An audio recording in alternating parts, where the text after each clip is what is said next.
após o conteúdo, ela vai abrindo, a gente vai conversando. Bom, uma boa noite a todos. Elaine, só uma coisa, eu estou vendo 1, 2, 3, 4, 5, estou vendo 10 pessoas, tem mais que isso. Como é que eu consigo ter acesso a todos? A senhora está no celular ou na tela do computador?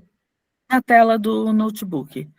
Clica naqueles 3 pontinhos, mais opções, que tem lá, alterar layout da tela. Aí a senhora enche, que daí dá para ver todos os quadrinhos. Às vezes não dá para ver, né? Alterar layout. Todos, mas não há problema nenhum. Podemos ver. Bom, uma boa noite a todos e todas, né? É com muita alegria que a nossa 39ª subseção da Ordem dos Advogados do Brasil de São Bernardo do Campo recebe hoje a palestrante doutora Cláudia Flores Cupino, que vai nos brindar com o tema, né, do nosso laboratório de audiências trabalhista, afeto a ônus de prova, né, que é um tema nodal, assim, muito especial e importante para as audiências, para as partes, para o bom andamento. Então, assim, para quem não me conhece, eu sou Elaine Cristina Félix, presidente da Comissão de Direito do Trabalho, né, da nossa OAB São Bernardo do Campo. Eu desejo a todos uma boa palestra, sejam muito bem-vindos, só seguindo o protocolo. Eu vou passar a palavra agora para membro da nossa Comissão de Direito do Trabalho, a doutora Kátia Delapé, que vai fazer a leitura do mini currículo da nossa palestrante. Depois, em seguida, já passa, a doutora Cláudia já terá a palavra para iniciar, tá bem? Muito obrigada a todos e muito obrigada pela gentileza uma vez mais, doutora Cláudia. Boa noite a todos. A nossa palestrante, doutora Cláudia Flores Cupino, atualmente é juíza federal do trabalho, titular da primeira vara do trabalho da nossa comarca aqui de São Bernardo do Campo. Iniciou como juíza federal do trabalho na primeira região, Rio de Janeiro. É professora universitária de Direito e Processo do Trabalho da Faculdade de Direito de Santo André, FADISA, especialista em Direito Constitucional pela Escola Superior de Direito Constitucional e em Direito do Trabalho pela Faculdade de Direito de São Bernardo do Campo. Muito obrigada, doutora Cláudia, por ter comparecido, vir dar o seu tempo aqui para nós, advogados. E gostaria, em nome da advocacia, de agradecer, porque a doutora é sempre muito atenciosa conosco, nos trata de uma forma muito especial, e eu fico muito feliz toda vez que eu sei que que a doutora vai presidir uma audiência, porque a gente sabe aqui como a doutora é uma pessoa boa, de bom coração, como a doutora respeita a nossa classe de advogados e as partes envolvidas nas demandas trabalhistas. Muito obrigada, viu? Ah, que coisa boa estar de novo com vocês depois desse período de clausura, né, digamos. Como eu já falei oficiosamente, né, agora falo oficialmente, bom, vamos lá. É sempre muito bom estar de volta a essa subseção, que posso chamar, né, de minha, porque antes da magistratura eu fui advogada, e eu tenho um apreço muito grande pela OAB São Bernardo e por todos que estão aqui. Uma coisa que eu gostaria de falar, que a gente não pode normalizar algumas coisas, porque o respeito que um tem que ter para o outro e pelo outro é uma coisa que a gente tem que ter isso para a vida. Então, a gente não pode, às vezes eu escuto isso, doutora Cátia, com todo respeito, né? Mas, assim, muito obrigada sempre por todo carinho, né? Mas o mínimo que eu tenho que ter por vocês, e que vocês acabam tendo por mim, é o carinho e o respeito, porque é isso que a gente tem que ter, porque os processos vão e nós ficamos. Então, a gente não precisa se gostar, mas a gente tem que se respeitar. E a gente não pode normalizar e nem romantizar o respeito. Isso é obrigatório, né? Então, assim, eu sou muito feliz na magistratura e eu sou muito feliz por ter vindo da classe da advocacia. E eu sempre falei isso, eu vou falar isso sempre, falo desde sempre e vou falar para sempre. Quem que faz tudo? Quem que muda jurisprudência? Quem que muda orientação jurisprudencial? Quem que faz o entendimento do juiz? É o advogado. Então, o advogado, ele exerce uma nobre função. Considerando tudo isso, e considerando que, como eu falei oficiosamente, sou raiz, sou old school, a gente prepara uma aula, né, para aluno, e depois fala assim, quer saber, eu vou jogar tudo fora, e não vou fazer nada disso, tá? Vamos conversar sobre, né, vamos fazer um bate-papo, porque somos todos colegas, e estamos todos nós lá na luta diária, e para cada um fazer seu papel, porque o advogado reclamante faz o papel para o melhor para o seu constituído, e o advogado reclamada está fazendo o melhor para a reclamada, e o juiz está fazendo o papel dele. Tá? Então, vamos embora em cima dessa questão. Coube-me a mim falar sobre ônus de prova, que é um assunto que me é muito caro, muito precioso, porque é uma coisa que eu me debato diariamente. E mesmo aqui, dando a cara a tapa e subpauladas, né? Porque talvez eu fale algumas coisas que as pessoas fiquem magoadas comigo, mas eu tenho que falar, porque eu me debruço diariamente com umas coisas assim que toda vez, olha, vou ser muito sincera com vocês, toda vez que termina a audiência, eu falo assim, mas gente, né? Eu tenho uma expressão, né, que já virou meme, né? O pessoal fala assim, mas gente, eu falo isso, mas gente, nós fizemos a mesma audiência, nós conversamos sobre o mesmo processo, porque não é possível. Eu estava tratando de um processo, doutora Cristiane, tá? Mas é isso, né? É isso que eu termino a audiência e falo assim, às vezes eu falo para a doutora Marise, falo assim, mas Marise, mas gente, era a mesma coisa que a gente conversava, porque aconteceu um negócio estranho aqui, né?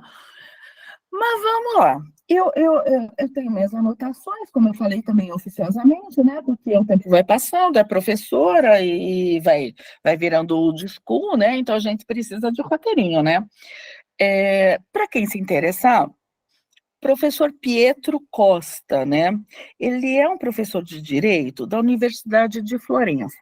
Olha que interessante, né? Ele fala que o juiz, ele é um historiador. E, assim, quando eu comecei a estudar, né, essa old school, né, eu comecei a me deparar e falei assim, realmente, o juiz é um historiador. E o advogado, ele precisa ter isso em mente. Por que que ele é um historiador? Porque eu vou tratar de fatos do passado no presente. E o que que o advogado, ele tem que ter em mente nisso tudo, quando ele entra com o processo, ele vai produzir uma prova. Qual é a minha prova? Minha prova é de fatos, porque prova de direito a gente não tem. E o pessoal insiste nisso. Mas, assim, eu provo fatos.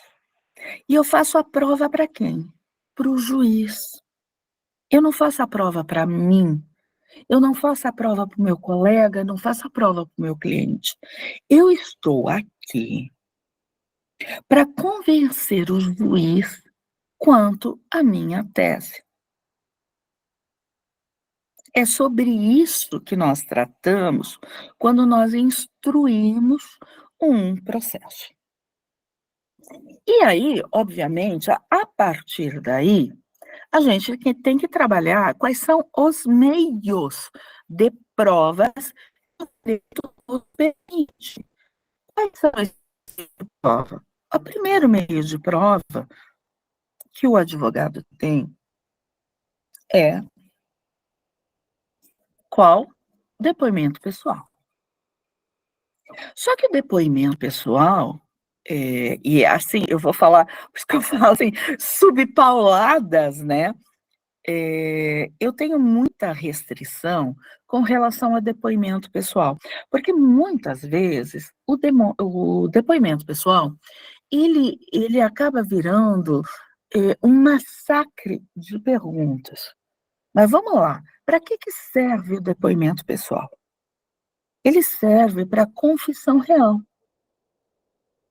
apenas para isso.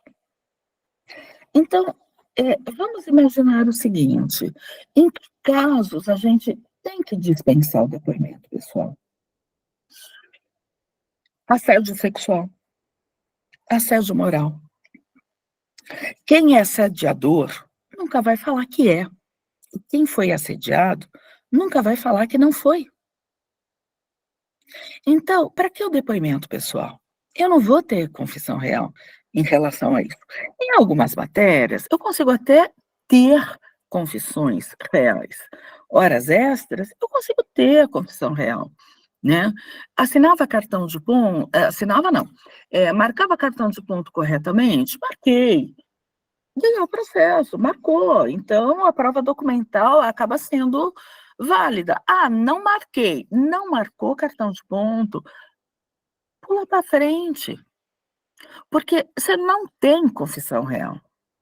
Ele não vai confessar. Então, vamos para frente. Para quê? Ficar enchendo-o de perguntas que não vai levar a lugar algum. Porque o juiz, eu vou falar com vocês sobre a ótica do juiz. O juiz já viu que ele não vai confessar. O juiz já viu que a parte juntou documentos. Eu já vi que existem cartões de ponto. Eu não sei se eles estão corretamente marcados ou não. Para isso existem provas testemunhais. Mas eu sei que eles estão marcados. Então, para quem é advogado de reclamada, ponto para reclamada, não prossiga. Ah, e aí que eu falava assim, assinou cartão de ponto? Gente, a prova não é sobre fatos. Assinou cartão de ponto, o juiz vai olhar. Se tem assinatura, tá bem. Se não tem assinatura, tá bem também. Eu não tenho que perguntar se ele assinou, porque se ele assinou, a assinatura dele tá lá. Se não tá, é porque não assinou. Então, nós não fazemos perguntas que não nos levam a lugar algum. Temos que fazer perguntas que nos levam a algum lugar. E cada um tem seu lado. O juiz não tem lado nenhum. O juiz vai colher a prova. A reclamada tem que fazer a prova dela e o reclamante a prova dele. Qual é a pergunta da reclamada? Se você marcava corretamente o teu cartão de ponto? Não marcava. Não marcava, acabou a pergunta. Assinava o cartão? O juiz sabe, ele vai olhar o cartão, ele vai ver. Porque se tem assinatura, é prova documental. Ou tem, ou não tem. Não tem que ficar massacrando a parte contrária e desestabilizando todo mundo que está à volta, porque eu vou... Ai, doutores, subpauladas, porque de vez em quando eu falo isso, né? Porque como eu sou old school, né? Os juízes que já não estão mais na ativa, né? Que eu fazia audiência, eles falavam assim, para de fazer depoimento pessoal, porque já passou para tortura pessoal. Então, não pode fazer tortura pessoal, a gente tem que ter isso em mente. O que eu quero saber? Ele marcava corretamente o cartão de ponto?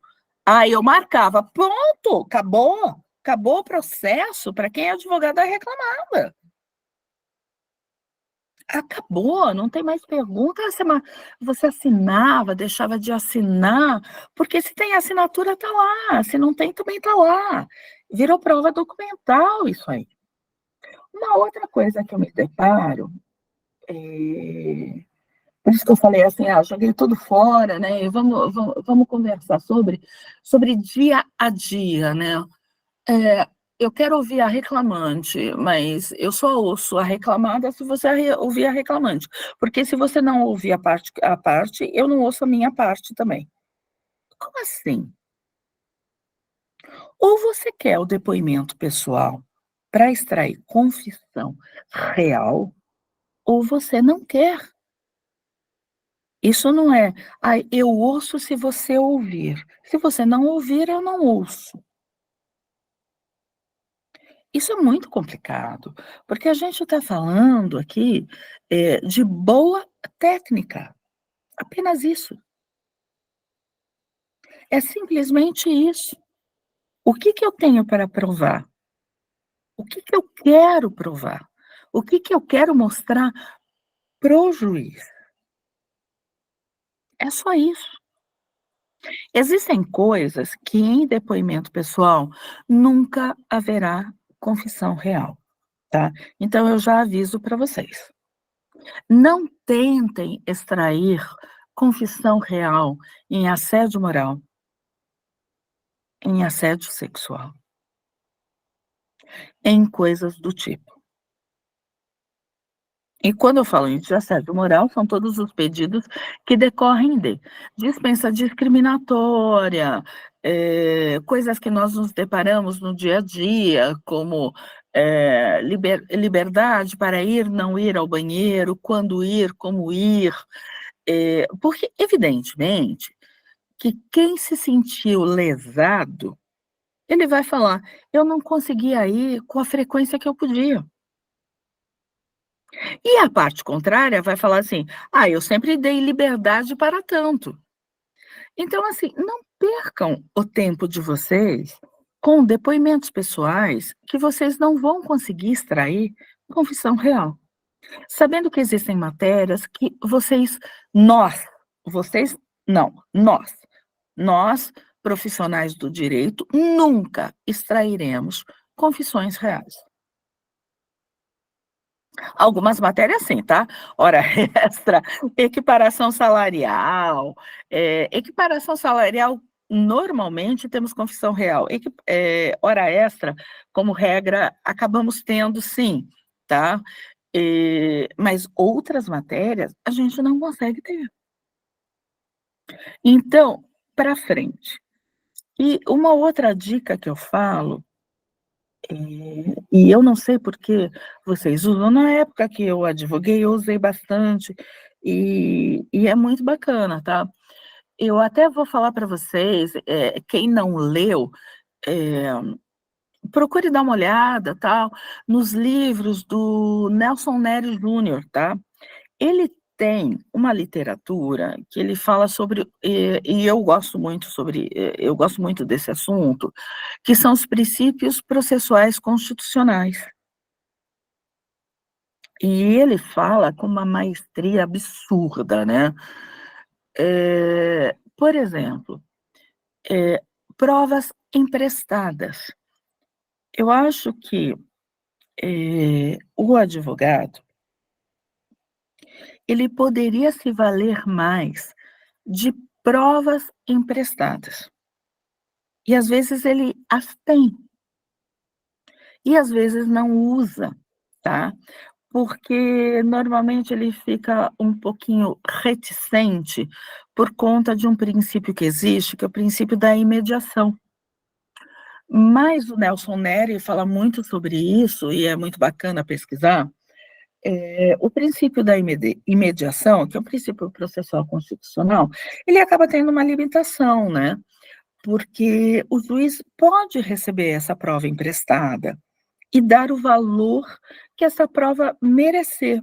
Ele o recebe como documento nos termos da lei civil. Mas a prova não foi produzida neste processo. Não, não foi, mas ela vale para este processo.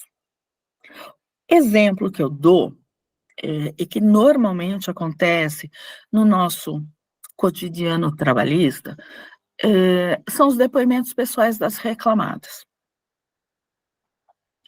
A reclamada, em algum momento da vida dela, através de um preposto, confessou alguma coisa que lhe é útil. Precisa extrair novo depoimento pessoal?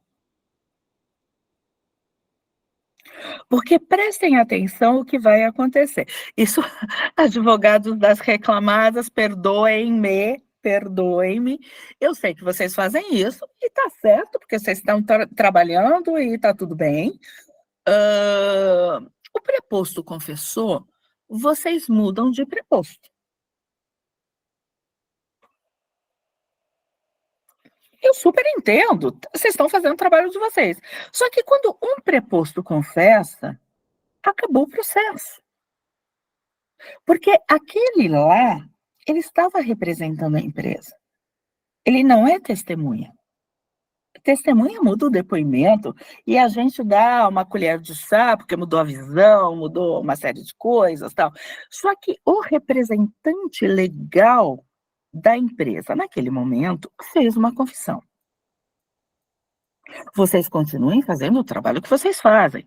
Só que, por que o advogado reclamante insiste em novo depoimento de preposto se ele tem uma prova emprestada?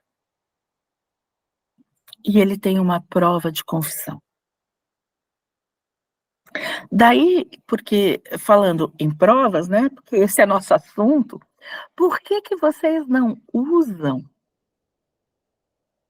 o depoimento pessoal produzido em um processo em todos os demais?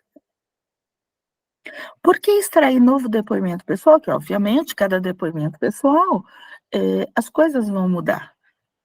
Podem ser até que há necessidade de mudança, porque cada processo é um processo.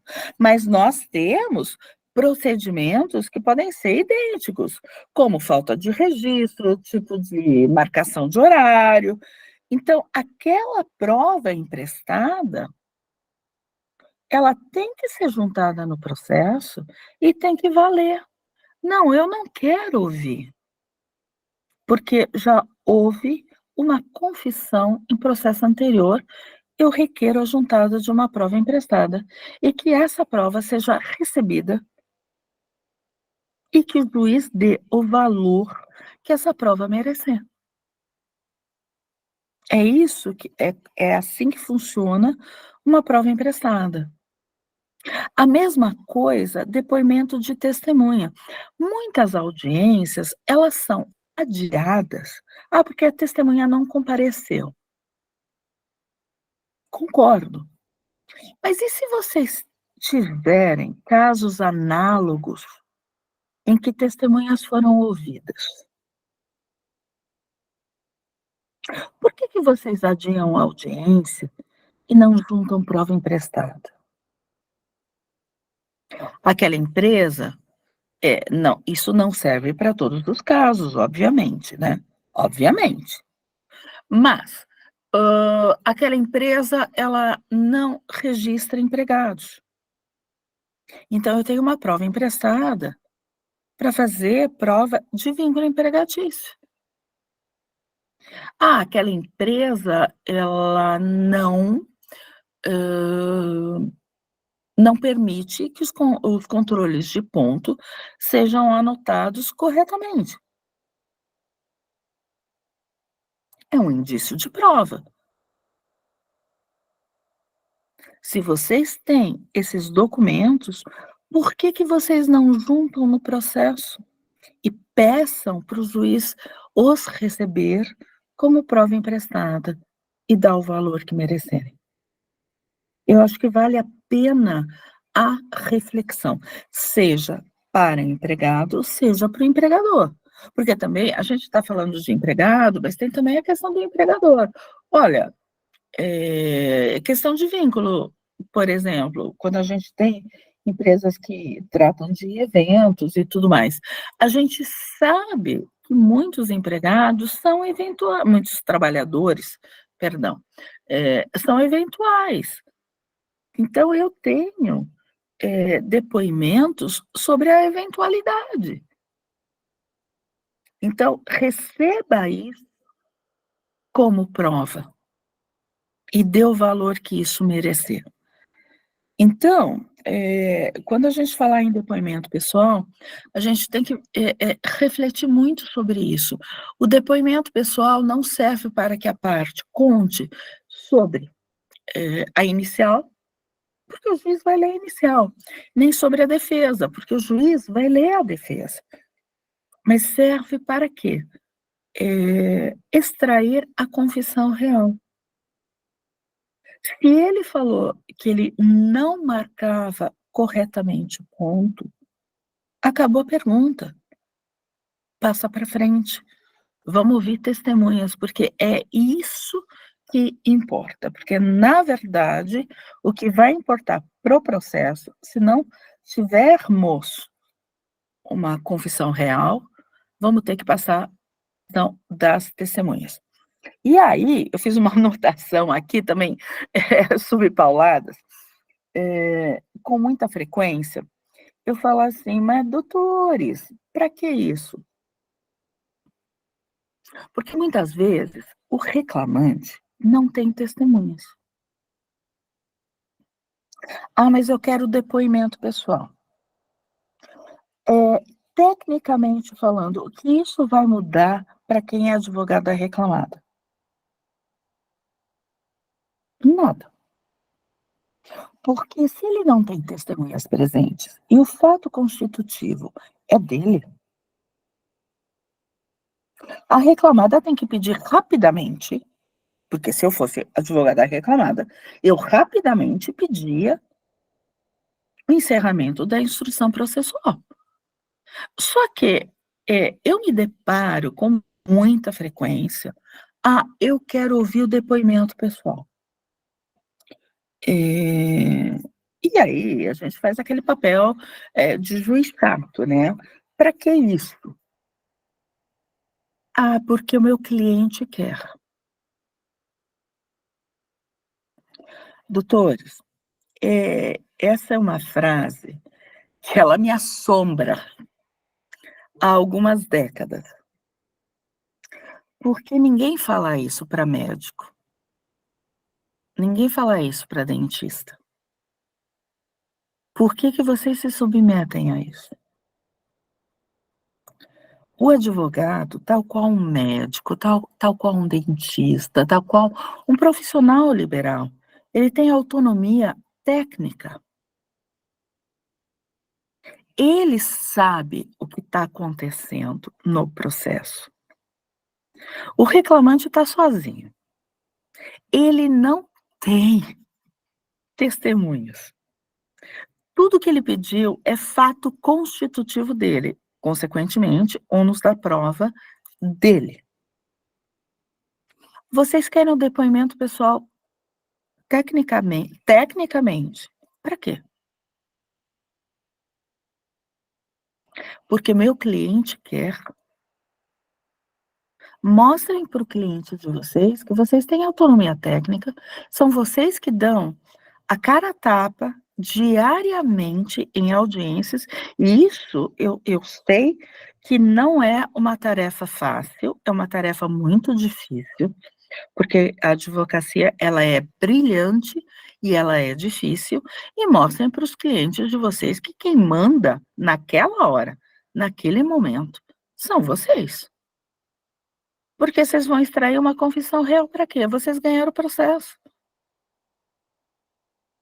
O que vocês têm que entregar para o cliente de vocês? O resultado. Por que vocês vão extrair um depoimento pessoal que não redundará em resultado tecnicamente prático para nada? Então, fale para o cliente de vocês, eu tenho autonomia técnica. Naquele dia, eu não precisei fazer o depoimento pessoal. O cliente estava sozinho, o reclamante estava sozinho, não tinha testemunha, as provas eram todas dele e ele não tinha testemunhas, então eu não tenho que fazer depoimento pessoal. Eu simplesmente vim embora e vim correndo, e na verdade, né, vim correndo embora antes que apareça uma testemunha. É que hoje as audiências, a dinâmica das audiências mudaram. Mas até 2019, vocês têm, advogado reclamado tinha que sair correndo antes que uma testemunha do reclamante aparecesse. Ou estou errada? Porque aparecia, né? A testemunha ainda não chegou, mas aí você apregoa meia hora depois e chegou. Então, faz o seu papel, encerra e vem embora. É isso, o que eu estou passando para vocês, são técnicas processuais e técnicas de pessoa que está fora, mas está vendo tudo e fala assim, poxa vida, né? Poderia ter sido diferente. Tinha tudo para ganhar, tinha tudo para perder, e no final das contas, aconteceu alguma manobra técnica que acabou não dando certo. E isso nós nos deparamos diariamente. Superada a questão de depoimento pessoal e prova emprestada, a gente entra na questão das provas testemunhais. O que se prova por testemunha, doutores? Fatos. Prova técnica, aí é uma questão de entendimento, tá? Com relação à prova técnica, quem trabalha em São Bernardo sabe que eu tenho um entendimento que eu não faço, eu não permito prova testemunhal para contrapor prova técnica. Mas aí é uma questão de entendimento, eu gostaria de superar isso, né? Porque senão eu teria que entrar na questão processual, falar dos processos de São Bernardo, e vocês sabem que, tecnicamente, eu não posso. Mas, até porque eu entendo que, sobre prova técnica, a prova técnica, ela tem um peso muito grande, mais que a prova documental, porque eu mandei algum expert lá, para analisar uma insalubridade, uma periculosidade, uma doença profissional. É claro que a parte, ela pode sempre e tem o direito e o dever com o seu constituinte de alegar, mas quando o engenheiro foi lá, metade da fábrica estava desligada, ela pode alegar isso. E é uma questão que a gente pode resolver através de constatação ou através de retorno do próprio expert. Agora, quem vai dizer se havia produto químico ou não havia, insalubridade ou não, se há ou não doença profissional, aí é só um expert. Não tem como, na minha visão, fazer uma prova testemunhal contrária nesse sentido, tá? Com todo respeito às teses dos advogados e ao tribunal, que a maioria dos processos manda voltar para a gente ouvir testemunhas. E se o tribunal mandar voltar para ouvir testemunha, nós vamos ouvir, né? E tá tudo bem. Mas o que se prova com testemunhas? Continuamos na esfera dos fatos. Fato, e aí tem um trabalho muito grande do advogado, e isso me causa uma certa espécie, porque nem todos conseguem transitar nesse universo de fato, fato constitutivo, fato impeditivo e fato modificativo do direito. Tá? Tudo depende do que a parte pede. O processo, ele está restrito ao pedido. E dali a gente não pode fugir. A parte, ela tem que entrar com o processo entrar com uma reclamação trabalhista e ser muito clara naquilo que ela quer, porque ela é ela que vai dizer para o Estado juiz o que ela pretende. E a partir desta narrativa, a empresa contrária virá com a sua defesa. Se é sim, se é não, ou se é mais ou menos, né? Assim, ele trabalhou para mim, eu trabalhei e não fui registrado. Sim, ele trabalhou para mim, como eventual. Ponto. Ela reconhece o trabalho.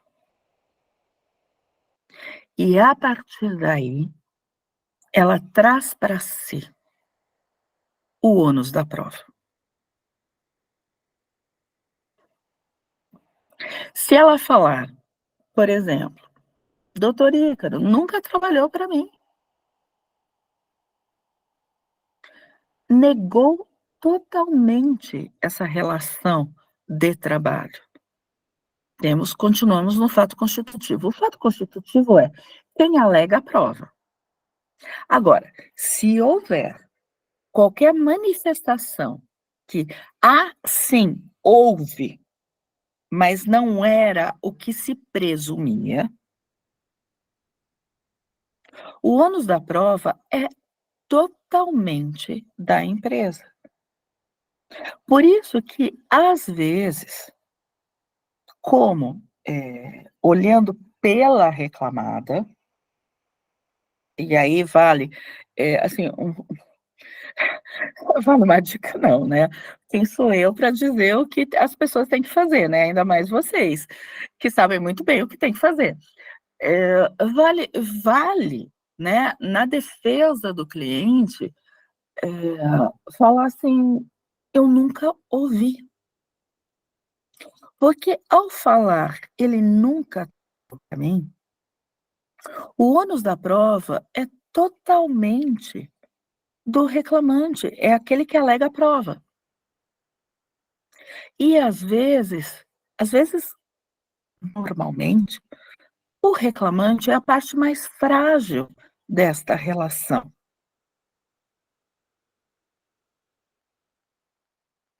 E com isso,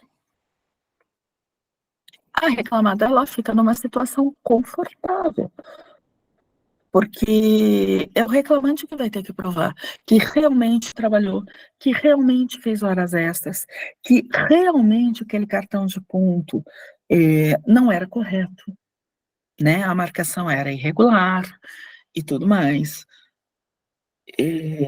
Quando uma empresa chega, aconteceu acho que essa semana,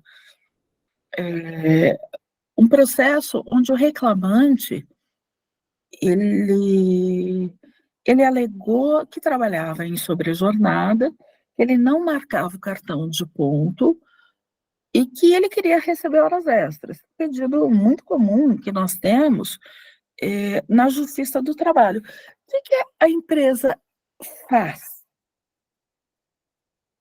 A empresa simplesmente alega o seguinte: ele não marcou cartão de ponto porque ele era empregado de confiança. Consequentemente, ele estava isento de marcação. Ok, tá, é uma tese. Vamos respeitar a tese da reclamada. Só que esse reclamante, ele era, vamos lá, estamos sempre no, vamos lá, estamos no nível de mercado, tá?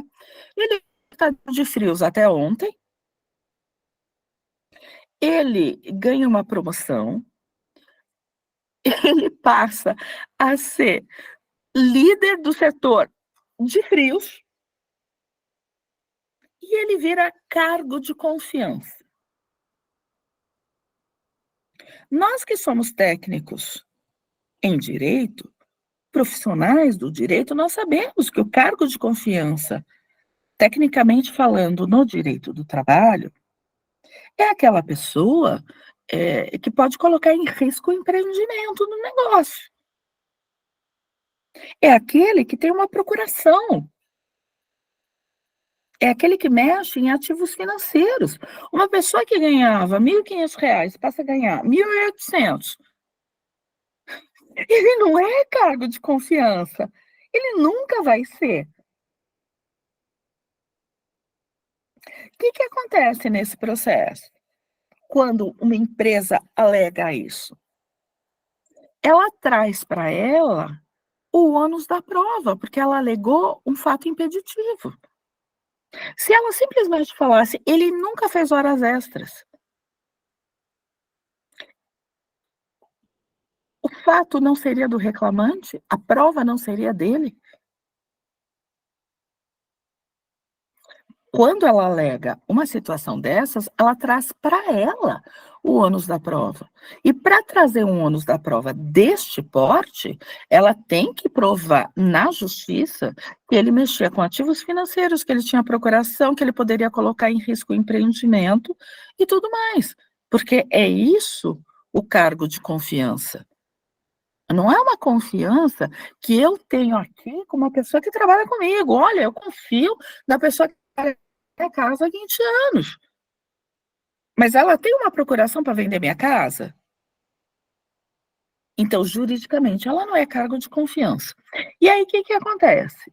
O que se faz aqui? Se faz a inversão na ordem dos depoimentos. Não é inversão do ônus da prova. A inversão do ônus da prova, ela vai sempre existir, porque esse é um trabalho do juiz. O juiz, na hora de examinar o processo e proferir a sentença, ele vai pegar todas as alegações do reclamante e toda a tese da reclamada e vai verificar o que um alegou, o que o outro, qual foi a tese, qual foi a antítese, para poder dar a síntese. A inversão no ônus é feita pelo juiz na hora da prolação da sentença. Mas o que é importante o advogado ficar ligado na audiência? Na inversão na ordem dos depoimentos. Porque olha o que aconteceu. O reclamante tinha 2 testemunhas, nesse caso que eu estou falando. A reclamada não tinha nenhuma. O que o advogado fez? Eu quero que se ouça a reclamada. Quando a reclamada alega um fato impeditivo, e esse for o único fato do processo, porque quando tiver mesclado, porque o que nós temos na nossa esfera trabalhista, nós temos, na verdade, pedidos de A a Z, né? Então, tem hora extra, tem vínculo empregatício, equiparação salarial, acúmulo de função. Então, tem muitas questões que são provas do reclamante e são provas da reclamada. Quando tiver mesclado, tem que observar a regra processual. Então, se houve primeiro o reclamante e suas provas, e depois a reclamada. Inversão do ônus feita em sentença pelo juiz, depois da produção de todas as provas. Agora, no ato da audiência, se o reclamante alegar vínculo ou alegar horas extras, como foi o fato que aconteceu, né, que me motivou até a trazer essa questão para vocês. E a empresa simplesmente alegar, não paguei horas extras porque era cargo de confiança. O único pedido, essa reclamada não tem testemunhas? O pedido que vocês têm que fazer para o juiz, imediato, é a inversão na ordem dos depoimentos. Aí você pega a empresa. Então, doutores, tem provas de audiência? Não tenho nenhuma. O processo acabou. Porque a prova era da empresa. E aí, o inverso também eu vou trazer para vocês, questão prática, tá? Que aconteceu a semana passada, que vira e mexe acontece, né? Toda prova, o reclamante tem pedido de A a Z. Todo fato constitutivo é dele. Ele não traz uma testemunha. A reclamada tem 3, quer ouvir as 3. Pergunto-lhes, Para quê?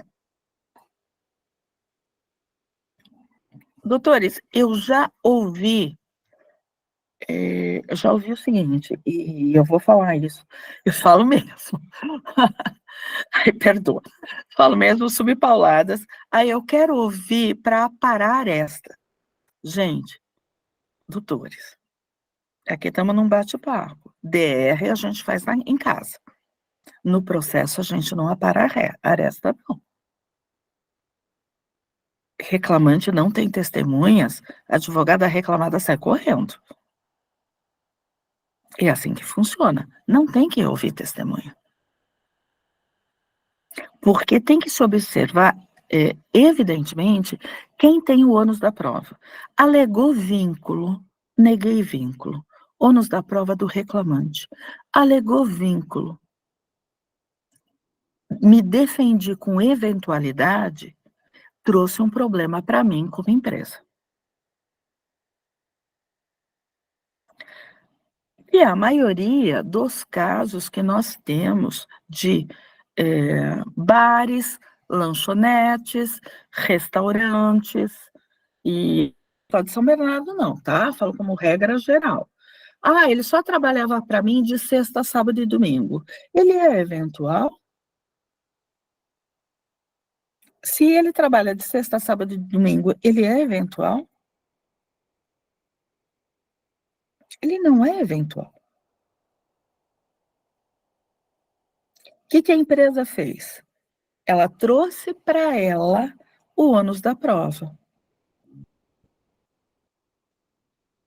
E provar eventualidade com uma pessoa que trabalha todos os finais de semana, sexta, sábado e domingo, me parece uma tarefa que eu não gostaria de ter como advogada da empresa. Não gostaria de ter nem um pouquinho, para mim. Porque você não consegue provar eventualidade, porque se é toda sexta, sábado e domingo, todos os finais de semana, ao longo de 10 anos, o eventual ele não é. Então, toda vez que eu falo, trabalhou, mas esse mas te traz um grande fardo. Se vocês estiverem pelo lado da empresa. E, obviamente, para quem está pelo lado do reclamante, aproveitar esse mas, né, para aquilo que lhe for útil, né? Porque, afinal de contas, cada um foi contratado para fazer o melhor para o seu constituinte. E como eu estava falando de depoimentos, meios de prova, né? Os depoimentos pessoais, a prova emprestada, a prova documental, a prova testemunhal. Prova testemunhal é um grande problema. Doutores, prova una não é prova nula. Quando se coloca 2 testemunhas, 3 testemunhas para falar sobre o mesmo fato, elas vão falar coisas diferentes. Se vocês têm uma testemunha que lhe satisfaz naquilo que vocês querem, parem com o depoimento. Porque, normalmente, quando a gente ouve 2 testemunhas, a segunda estraga tudo. A terceira, então, ela destrói o processo. E isso, assim, é a sina da segunda e da terceira testemunha. A gente tem que fazer uma tese de doutorado, uma tese em psicologia do que ocorre, né? Mas é isso, ouviu uma, tá bom, para por aí. Essa semana também. Ouvi um depoimento que era uma coisa, a primeira testemunha diz outra diferente, insistiu em ouvir a segunda testemunha, falou coisa completamente diferente. O que o juiz faz quando você tem isso? O destinatário da prova não é o juiz? Se o juiz já se convenceu em depoimento pessoal e terminou de se convencer em algumas coisas com a primeira testemunha, por que você bota a segunda? A segunda afundou o processo. A segunda afundará o processo. normalmente. Então, avaliem se a prova produzida por aquela testemunha satisfaz o trabalho de vocês e a tese que vocês defendem. E tomem muito cuidado quando se coloca uma testemunha em algum. Com relação à testemunha, inclusive subpauladas, né? Porque eu viro e mexo, eu falo isso, eu falo uma coisa, advogado instruir testemunha, que isso a gente sabe que não pode. Mas o advogado, ele tem a obrigação, no meu sentir, de perguntar para a testemunha sobre o que ele sabe do processo. Porque ele não pode colocar uma testemunha que não sabe nada para ser ouvida. Então, é trabalho, sim, do advogado, e vocês não estão instruindo o processo. E se tiver algum colega que pense diferente, mostrem para ele, é meu trabalho lhe entregar uma testemunha para afirmar sua convicção e que saiba dos fatos. Então, eu perguntei para ele, o que o senhor sabe sobre isso? Eu sei XPTO. Então, o senhor vai entrar lá e falar XPTO para o juiz, porque é o juiz que é o destinatário da prova. Então, é ele que tem que saber. Colocar testemunha que não sabe nada é uma questão temerária, sabe? Existe uma questão, por exemplo, existem questões também que eu vou falar na prática, tá? Essa semana e a semana passada nós tivemos muitos processos que a prova ela era relativa a questões que ocorreram na época da demissão do reclamante. Nenhuma testemunha apresentada vivenciou os fatos, porque todas elas, em todos os casos, tá? Eram casos completamente diferentes, empresas diferentes, alegações diferentes, mas todas as testemunhas apresentadas, elas tinham sido desligadas das empresas antes da demissão do reclamante. E o problema era o ato demissional.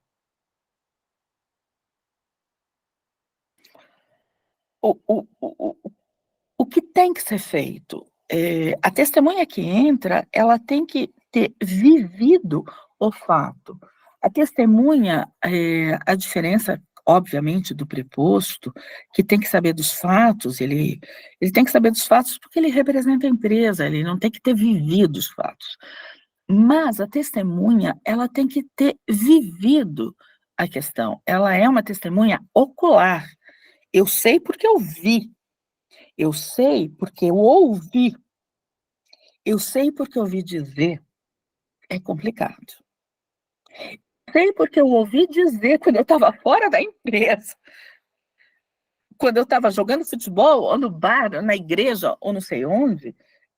Isso não prova absolutamente nada.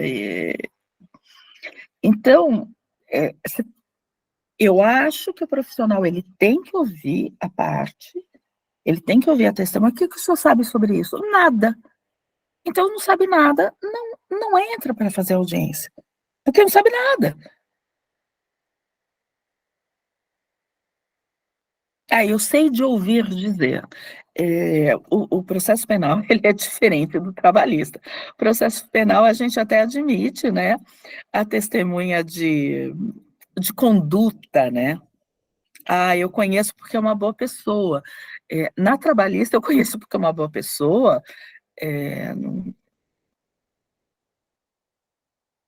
Infelizmente, não funciona.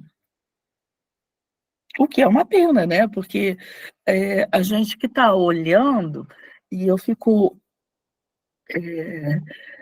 Existe sempre essa questão, né, do juiz acima dos advogados. O juiz não está acima dos advogados e não está acima de absolutamente ninguém, né?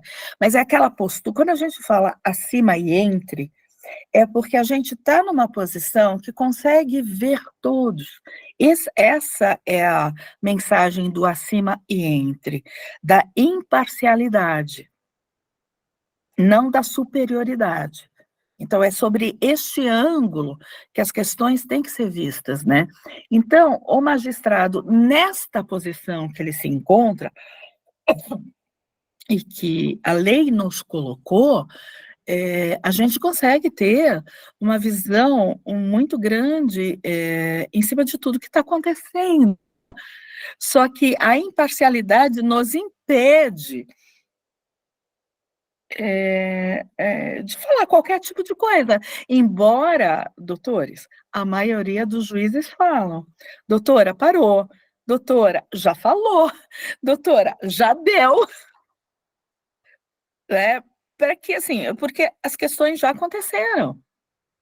O que tinha que acontecer naquele caso já foi. E juiz não está contra advogado quando fala assim, doutora, já deu. Doutora, já deu, não é porque eu quero acabar a audiência, é porque já deu mesmo, já deu, já falou. Ou pelo sim, ou pelo não. Mas já deu, né? E uma outra coisa que eu anotei aqui, e que tem dado uma polêmica danada, às vezes funciona, às vezes não funciona. Tem umas questões interessantes que vocês podem se valer, dependendo do tipo de processo, de inspeção judicial e de constatação. Existem diferenças, tá? Constatação é quando o juiz não pode ir, porque a gente, se pudesse, nós até iríamos, só que nós não podemos. Se eu for levantar lá da cadeira e sair toda vez que aparece uma situação, e aparecem situações diárias o tempo todo, eu não vou conseguir fazer as audiências que eu sou obrigada a fazer, porque, gente, todo mundo tem meta, inclusive o judiciário, e a corregedoria pega no pé da gente, tá? Então, toda vez que o juiz não vai, ele pode determinar um tipo de constatação. Quando ele tiver dúvida nos depoimentos, se vocês tiverem dúvidas em alguma coisa, quiser fazer uma prova, fala assim, excelência, então tá, uma loja de rua na Marechal Deodoro fechando 10 horas da noite, exemplo, tá? Um exemplo, qualquer. Eu quero que o oficial de justiça vá lá para que fique de campana e verifique a que horas essa loja fecha.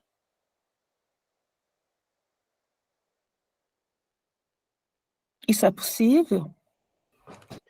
Muito, muito. E a inspeção judicial é a mesma coisa. A inspeção judicial é quando o juiz vai. A constatação é quando o juiz não vai, mas manda alguém. Eu já fiz inspeções judiciais em empresas grandes aqui da comarca, já. Quando acontece isso?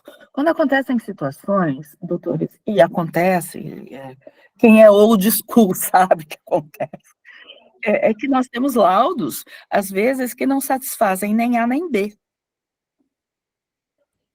Chega. Então, o que tem que fazer? Tem que ir lá para ver o que está acontecendo, porque tem alguma coisa errada. Então, o juiz vai e faz a inspeção.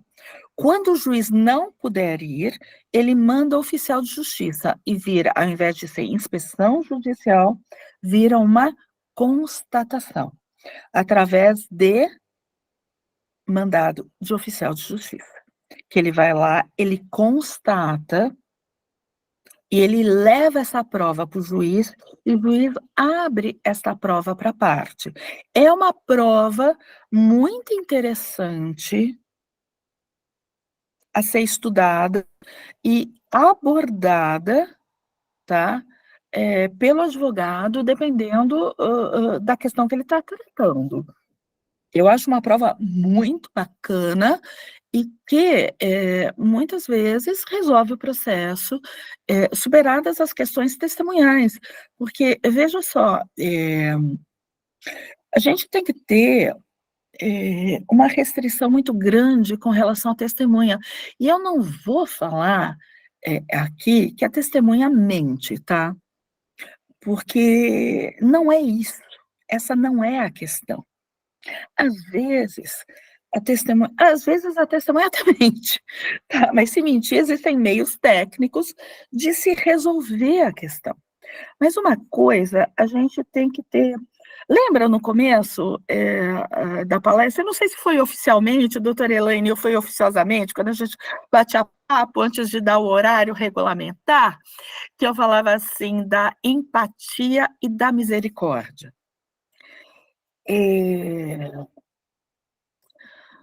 As pessoas, elas têm uma visão dos fatos.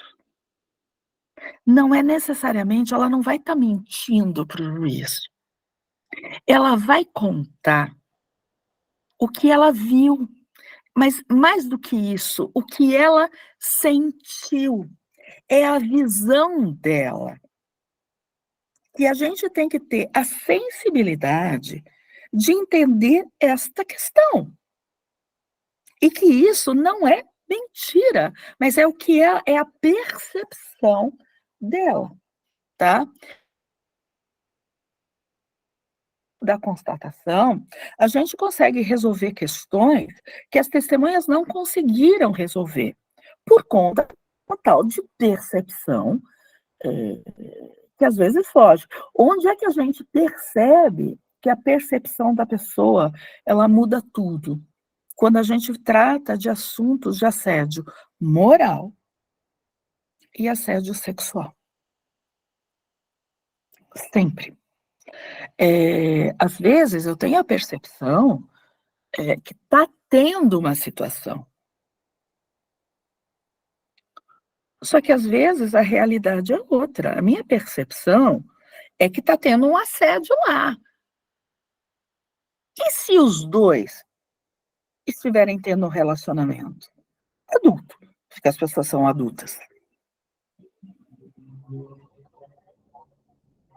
né? Então, toda prova testemunhal, ela tem que ser analisada com muita parcimônia. E porque, na dúvida, a gente pode se socorrer de outros meios de prova, tá? E nesses outros meios de prova, tem uma prova que está surgindo, da polêmica, nem vou falar, né? A polêmica que dá, que são as provas digitais. Mas que tem resolvido bastante, muitas questões. Mas aí, eu acho que seria assunto para outra palestra ou mais umas 2 horas de palestra, os meios de prova digitais, porque a gente vai entrar na questão de direito constitucional, questão de imagem, intimidade, direito à intimidade e tal. Já adianto para vocês, não acho que fira nenhum princípio processual constitucional, não acho que fira o princípio da dignidade da pessoa humana, mas concordo com algumas limitações, tá? Por exemplo, se eu quero saber horas extras até 19 horas, eu não quero saber o que a pessoa faz a partir das 23, 24. Então, eu posso pedir que venha pro processo toda a prova digital da pessoa até aquele horário que está sendo delimitado na inicial, e não a toda a vida pessoal da pessoa, né? Porque aí talvez a gente possa entrar num campo um pouquinho minado, e que pode dar uma nulidade processual e um prejuízo, porque nulidade processual não é só prejuízo para as partes, né? É um prejuízo para o judiciário e para todos nós num conjunto, né? O processo vai voltar, vai ser anulado, vai ter que fazer nova prova, vai ter que ser proferida nova sentença. É uma questão bem complicada.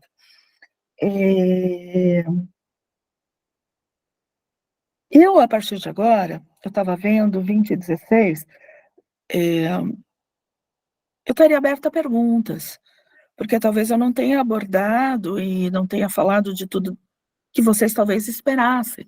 Então, eu gostaria de abrir debates. Doutora Elaine, se me permite. Claro, doutora, mas de antemão, assim, agradecer, né, demais, assim, o compartilhar da parte prática, que é isso que é enriquecedora, né, isso que alimenta todos nós, né, doutora? Mas, assim, é sempre muito espinhoso, porque, às vezes, uma parte tem um olhar, terrível, outra parte tem outro, isso, assim, a gente, como a doutora falou no começo, a gente não precisa concordar, porque a gente precisa se respeitar, né, e esse diálogo entre a advocacia e a magistratura, assim, para mim, na gestão da comissão da OAB, é fundamental, sabe? Porque é super importante, assim, para o desfecho do processo, né? Para atender a jurisdição. Então, assim, eu acho muito importante. Eu queria aproveitar e fazer uma pergunta para a doutora relacionada a provas, né?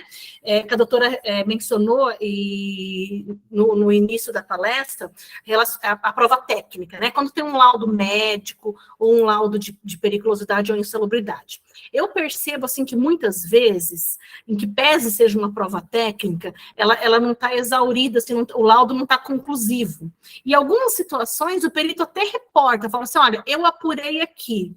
Se ficar comprovado que o reclamante trabalhava com essa habitualidade, fica criterizado. Ele meio que joga, assim, para a prova oral, sabe? Eu acho que nessas situações a doutora pondera, logicamente, né? Tem, doutora. Quando o perito fala isso, e não são poucas as vezes que ele fala, eu acho que não é do trabalho, mas se eu provar que fazia tal função, Exato. eu posso rever isso. A partir deste momento, abriu-se a oportunidade da prova. Da prova testemunhal, né? Até questão de nexo, né? Porque às vezes, vamos supor, o setor pode ter fechado, né? A gente não tem outro meio de provar, né? Porque o setor fechou, né? E o perito também, às vezes, tem peritos que são antigos, né? Que já vistoriaram determinados setores, mas outros não. Então, assim, isso que é delicado, assim, para a gente, né? Mas é importante observar, né? Isso é muito delicado. Existe uma questão, por exemplo, setores fechados, em algumas situações, a gente consegue resolver, porque existem documentos que são obrigatórios por lei, né? Que o Ministério do Trabalho exige, layout de setor, cronograma e tudo mais. Então, existem casos em que o perito, ele exaure tudo.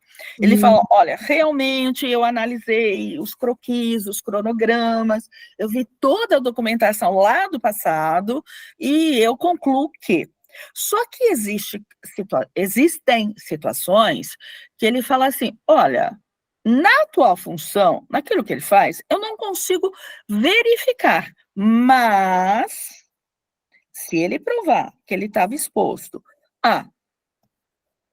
E aí é aquilo que a gente fala, esforços repetitivos, elevações de braço e tudo mais, eu posso mudar. Quando ele coloca esse mas, que lembra que eu falei assim, que existe o mas. O porém. Mas, porém, contudo, todavia, entretanto, aí o advogado ele tem que bater o pé e fazer a prova oral, sim. Até porque o laudo não é conclusivo e não vai dar para proferir uma sentença. Mesmo que o juiz ele fale, doutora, não defiro. Tem razões finais, tem protestos, e o juiz não vai conseguir proferir uma sentença, porque a hora que ele pegar o processo e se debruçar, ele vai falar, epa. Tem que converter o julgamento. Tem que converter o julgamento em diligência, porque isso, assim, certeza que vai dar uma nulidade bem grande. Tá certo, doutora, obrigada. A doutora Kátia tem pergunta? Quem mais tiver pergunta, pessoal, vamos levantando na sequência. Na sequência, para agilizar para a doutora. Tenho sim. Doutora Cláudia, obrigada, viu, pela palestra, adorei. Doutora Cláudia, me tira duas dúvidas, assim. Primeiro, um assediador, por exemplo, ele está impedido ali de ser ouvido como testemunha, eu até entendo. Mas, levando-se em consideração a pluralidade dos pedidos, pode ser impedido de testemunhar somente com relação ao assédio? Existe esse impedimento parcial? E outra pergunta. Um informante, a testemunha é contraditada, é aceita a contradita, é obrigatório ser ouvido como informante, até mesmo porque se houver uma reforma no tribunal, não precisa anular todos os atos, só volta para a sentença? Bom, vamos lá. Vamos lá, vamos falar do assediador. Quando eu falei do assediador, eu falei que a gente nunca pergunta em depoimento pessoal, essa questão do assédio, porque quem é assediado, ele vai ter o olhar do assediado. Então ele vai falar, eu sei que eu fui, eu sinto que eu fui.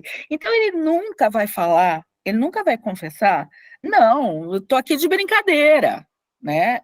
Porque quando a gente trata de assédio, a gente tem que entender que existe uma grande coragem na pessoa entrar com o processo. E eu vou falar, nesse tempo todo de magistratura, que eu não falo quanto, porque, enfim, deixa para lá, são poucos os processos que se fala em assédio, principalmente assédio sexual.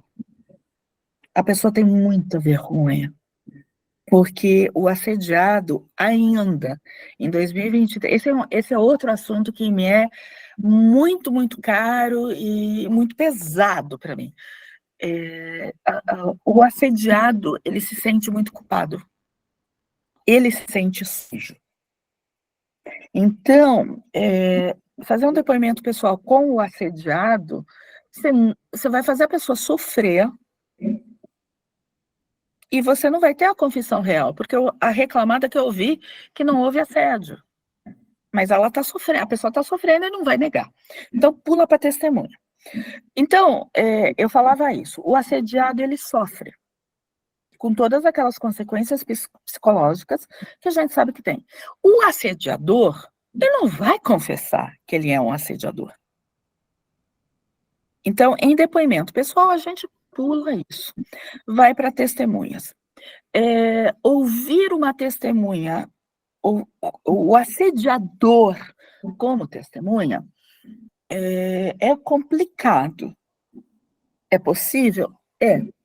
E o juiz vai extrair desse depoimento o que precisar ser extraído, tá? Até porque nós sabemos que em caso de assédio sexual, basta indícios de autoria. A gente não precisa de prova robusta, até porque, bom, embora eu falei assim, até um passado não muito distante, a gente não tinha prova disso, porque o assediador não deixa rastro. Agora, com rede social, com print, com nudes e tudo mais, isso já está relativizado. Mas, enfim, eu posso ouvir o assediador? Posso. O juiz vai fazer caras e bocas? Vai. Ele vai extrair o que precisar ser extraído desse depoimento? Vai. E a partir daí, ele vai dar uma sentença e, com o livre convencimento motivado, fundamentar por que acho que sim, por que acho que não. Tá? Como regra, a gente não ouve o assediador, mas se não tiver jeito e for única testemunha, a gente ouve. Doutora Kátia, já ouvi assediadores, porque eram as únicas testemunhas. Eu não sei o que eu estou fazendo aqui, eu sou um coitado, eu sou casado, eu tenho 10 filhos. E aí vai ter que ser analisado como dentro do conjunto probatório. Eu acho que não se pode impedir a parte de ouvir uma testemunha, se neste caso o assediador for a única testemunha, porque senão a gente cai no cerceamento de defesa e numa nulidade futura. Posso ouvir o assediador como informante? Posso. Então, qual vai ser a diferença? Quando eu ouço como testemunha, a testemunha, ela é divertida, que se ela mentir, ela pode ser processada criminalmente. Se o juiz entender que, no caso, o assediador, ele tem que ser ouvido como tem que ser ouvido. Normalmente, o juiz o ouve como informante, não o adverte, porque se a gente perceber que ele está mentindo, também não o leva numa outra situação que sai da esfera trabalhista e vai para a esfera criminal. Informante, aí, eu não sei se eu respondi a sua pergunta. Mas uma dúvida. O juiz é obrigado a ouvi-lo como informante ou não? Se for a única testemunha, sim. E se considerar uma única testemunha de algum fato específico que não assédio também? Sim. Se for regulamentado? Sim, sim. Sim. Aí, o que acontece? Eu quero ouvir o Zé. Mas o que o juiz vai falar para a doutora? Mas o Zé é o assediador, onde já se viu fazer o negócio. Não, mas eu quero ouvir o Zé só para hora extra. Então, tá bom. Então, o Zé vai ser ouvido para hora extra. Ou então, eu quero ouvir o assediador. Mas, doutora, a senhora não tinha outra testemunha? A senhora sabe como é aquela dinâmica? Doutora, onde já se viu? Não sei o quê, trazer essa testemunha aqui? Mas é a única que eu tenho. Tá, doutora? É a única testemunha do fato? Não, não é. Então, eu não ouço e fundamento. E o advogado bota os protestos. Ou então, é a única testemunha. Ouço na qualidade de informante, protestos, e aí, o que acontece? Às vezes, o advogado ele fica desesperado que o juiz ouviu a testemunha que ele queria que fosse ouvida como testemunha, como informante. Doutores, a única diferença que existe é que a testemunha, ela responde criminalmente e o informante não. Isso não significa que o peso da testemunha seja maior que o do informante. Quantos processos são ganhos porque o informante convence o juiz? E se não convencer, o que vocês fazem? Vocês levam como preliminar de recurso e pede para o tribunal converter de informante para testemunha. O tribunal faz isso. Vocês podem fazer isso como preliminar de RO. Que eu já tive situações que foi negado, foi contraditada a testemunha, foi acolhida, contradita, não foi ouvido como informante, aí eu tive que entrar com um recurso de cerceamento de defesa e pensava, até com raiva, se já tivesse sido ouvido como informante, só ia pedir a conversão, né? Exatamente. Eu acho que se ele for a única pessoa que a empresa leva, ele tem que ser ouvido como informante, porque a nulidade de julgado é certa. Tá certo. Obrigada, doutora. Imagina.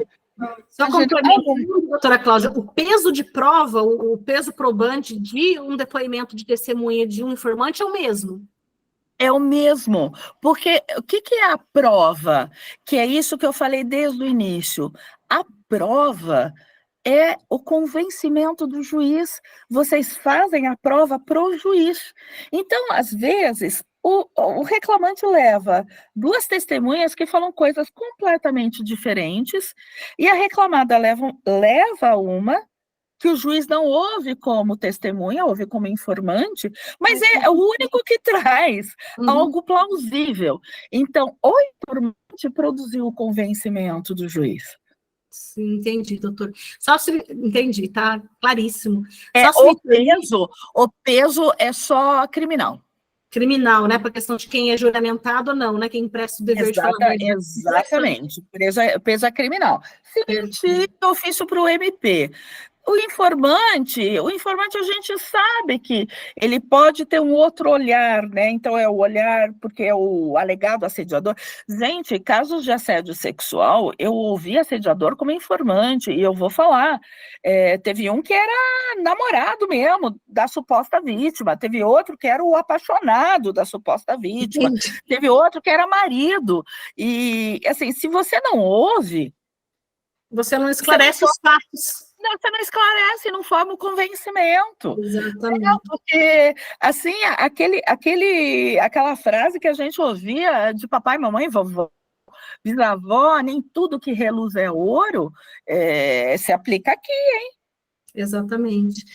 Exatamente. Doutora Cláudia, eu vou fazer uma pergunta de um participante que não está conseguindo abrir o áudio, tá? Eu não tenho o nome dela aqui, só está o nome do escritório, GMRC. Ela está dizendo assim: se o reclamante, que já foi testemunha da reclamada, convém juntar os depoimentos dele como prova emprestada numa reclamação trabalhista que move? A doutora Gabriela Gimenez. Eu estou lendo aqui, eu abri o chat. Doutora Gabriela, o que eu falo, né? A testemunha de hoje é o reclamante de amanhã. Você vai falar na audiência isso, né? Cuidado com o que você vai falar, eu já peguei. Presta atenção naquilo que você vai falar. Porque é o seguinte, o que você falar como testemunha hoje, você não vai poder falar contra mim amanhã a seu favor. Então, o que a empresa faz? Obviamente, quando uma testemunha dessas entrar com processo, ela vai juntar todos os depoimentos dele, dizendo que não fazia hora extra, que não sei o quê. E aí, o que acontece? O juiz vai olhar para ele e falar assim, mas eu te adverti. Você jurou que você não fazia. Como que agora você faz? Obviamente, que ele não vai ter muito sucesso no processo dele, né? Por isso que eu falo, ó, você presta atenção naquilo que você está falando aqui comigo, Um tiro porque... no pé, né, doutora? Um tiro no próprio pé. Total, né? Porque, assim, eu sempre falo, né? A gente que é old school, né? E falava assim, não, você deve tudo ao teu empregador, porque graças ao teu emprego você paga os boletos e não sei o quê. Então, tudo que teu empregador pedir, você vai fazer. E a pessoa vai e fala tudo que eles determinam. Gente, a justiça é para você falar a verdade. Se vocês, se alguém se sentir, para advogado de reclamada, você tem uma testemunha que fala assim, doutor, se eu entrar lá, eu vou contar a verdade, eu tenho umas dicas. Ou não coloca a pessoa lá. Ou simplesmente fala assim, ok, se você não se sentir confortável, você fala que não lembra e não sabe. Porque se falar que nunca teve hora extra e depois vem com uma ação trabalhista, falando que trabalhava até meia-noite, a empresa vai juntar todos os depoimentos dele como preposto ou como testemunha. E é possível, assim, quase certeza, isso pode até ser revertido, sempre vai depender da tese, né? Da tese da inicial. Que essa tese não seja acolhida, a não ser, porque como tudo está de acordo com aquilo que se pede na inicial, se eu fosse advogada dele, eu contaria na inicial que ele foi obrigado a, e usaria todos os princípios do direito processual a meu favor. Talvez eu tivesse uma chance aí. Caiu minha conexão. Só deu uma Doutores, travadinha. minha conexão caiu? Não, só travou, doutora. Para mim, só deu um delay, mas já voltou. Só está travada. Está ouvindo a gente? Todos estão ouvindo? Será que é a conexão da doutora?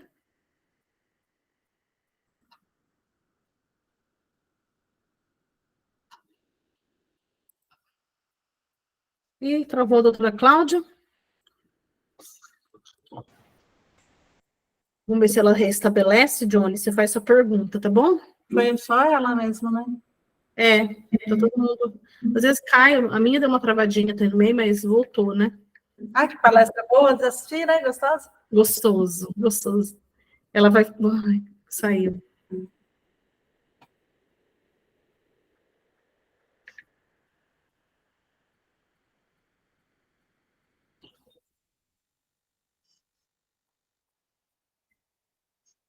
Vamos ver se ela consegue entrar. Tá me falando aqui no WhatsApp. Pronto, voltou.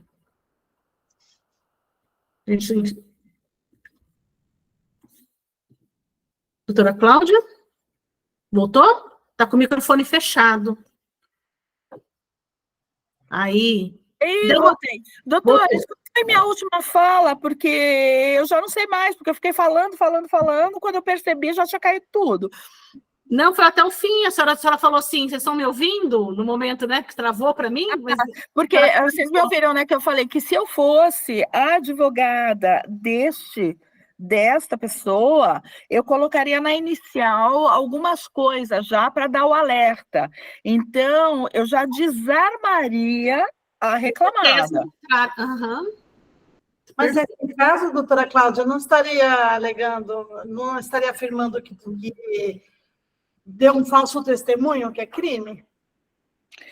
Eu estaria, mas eu usaria princípios processuais inerentes ao direito do trabalho. Fui obrigado a. E depois eu vejo se os crimes foram prescritos, porque no direito processual penal existem algumas prescrições, né? Então, isso eu resolveria com o Ministério Público posteriormente. Mas é uma questão delicadíssima, delicadíssima. Exatamente. O doutor Johnny, pode falar, doutor? Doutor Johnny, a gente briga tanto em audiência, né? Pois é, agora a gente briga menos, né? Agora a gente briga menos, porque faz menos audiência. Mas eu sempre aprendo bastante com a senhora, viu, doutora Cláudia? São brigas técnicas, né? Nada pessoais.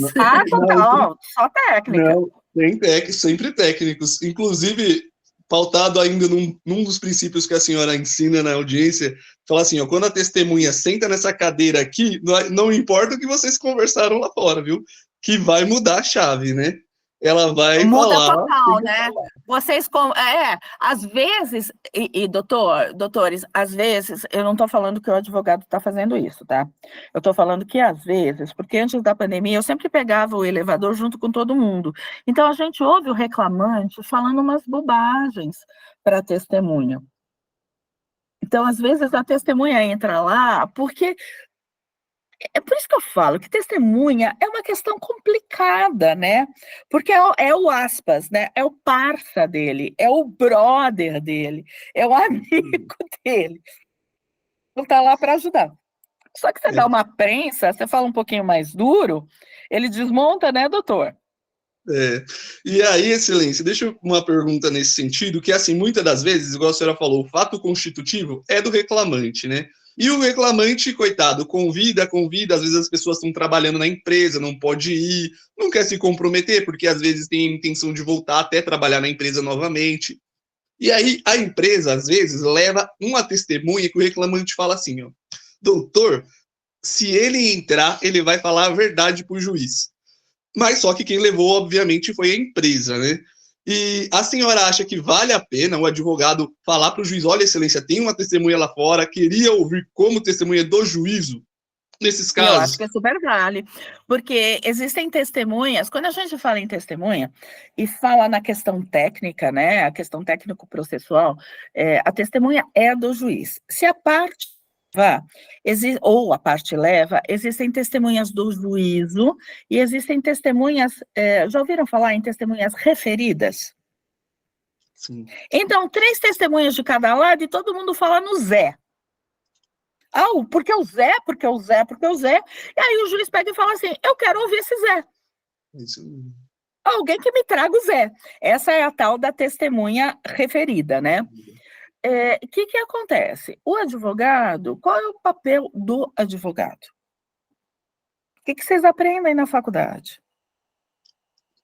O que a gente aprende, na verdade, na vida? O não a gente tem.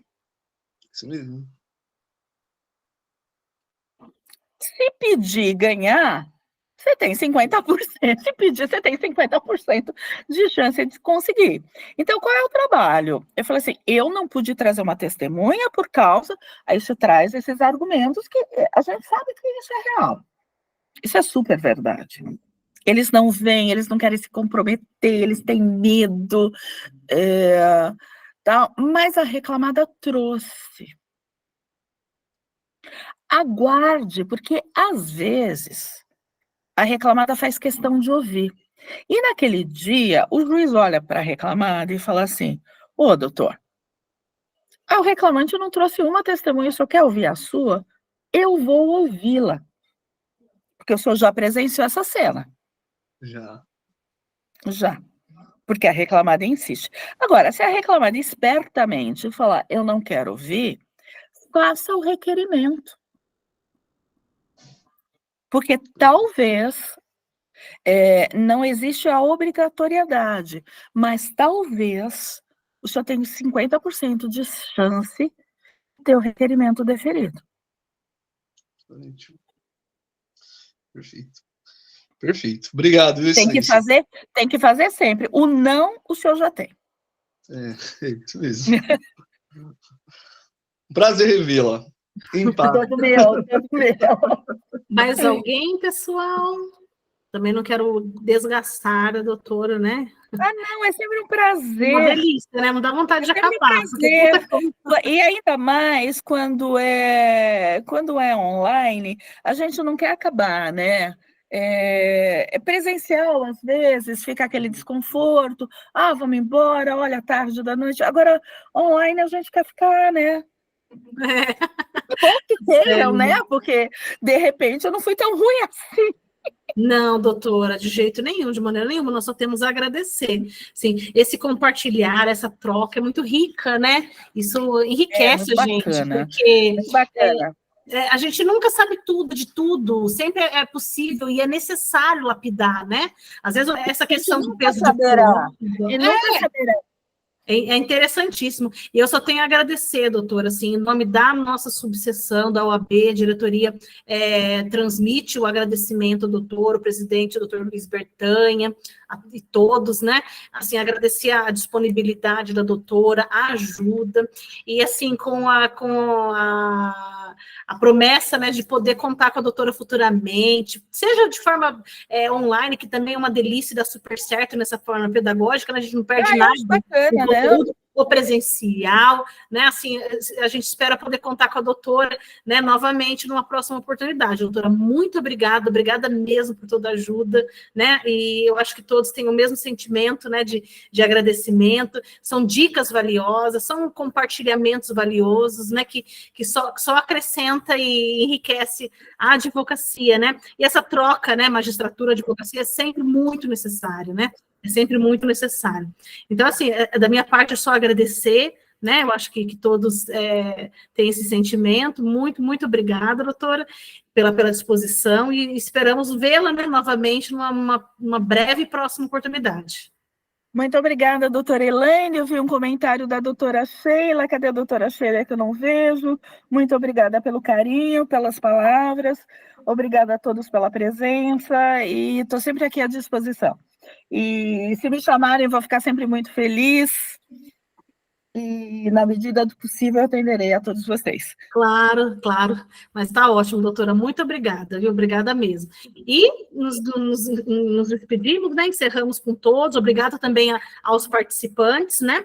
Acompanhe a nossa página do Instagram, Comissão Trabalho, né?